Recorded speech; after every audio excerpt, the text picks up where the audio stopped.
Hello again and welcome back to the channel. Today I'm gonna go over how to set up for Ultimate Tournament. Now to you older guys, I know this is not gonna matter very much. You know this all too well and good, but I started a new account just for shiggles and noticed a bunch of people have no idea what is going on. So I am here to tell you exactly what to do if you don't have any commanders and you have a fresh account. So the very first thing you're gonna do when setting up for Ultimate Tournament is to get in your war pants. Get all your battle gear on, get your talents in battle set up. Everything is going to be directed at war when you are setting up for Ultimate Tournament. You will then go to the Ultimate Tournament screen.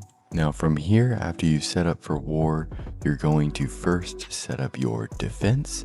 So you'll click on the little shield and this is what it's going to look like, except everything blank.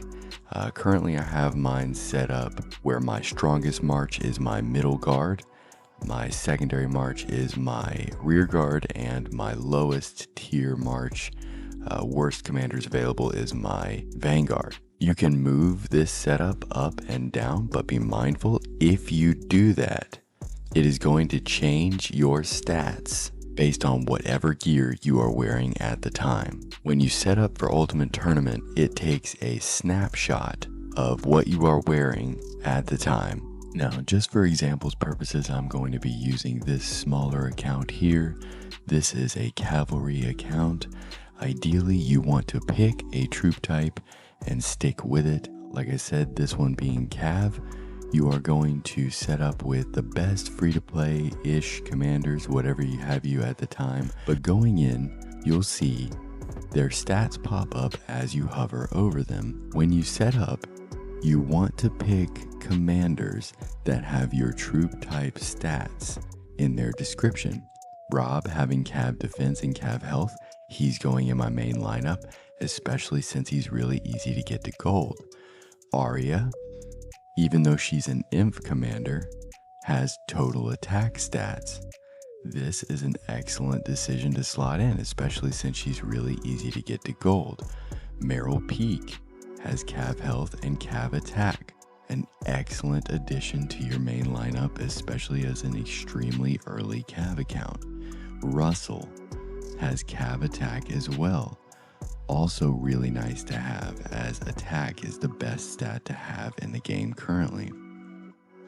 And then finally in my main lineup I have Layla Momont, because she is the driving force behind female synergy.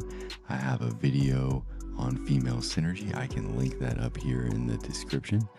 But after you've set up and you have all of the best Cav stats on your lineup, you will then max out the highest tier troop that you have for that troop type. Then you will save, and that is going to lock this in. You'll go into your next lineup. I personally have Jean, because she has cavalry defense, because I do not have very many commanders at this time.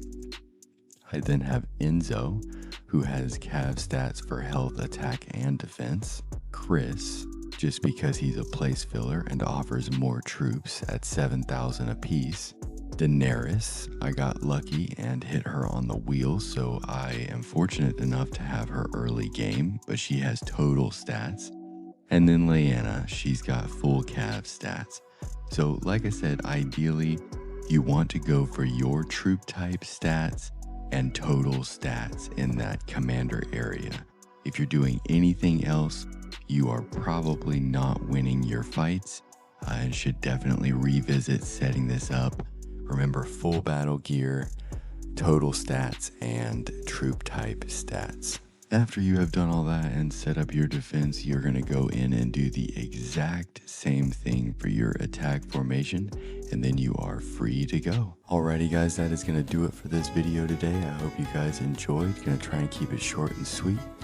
I hope you have a wonderful day. If you liked what you saw and you want to see more, please leave a like, maybe a comment, hit that subscribe button, and smash the bell so you're notified when our next one comes out.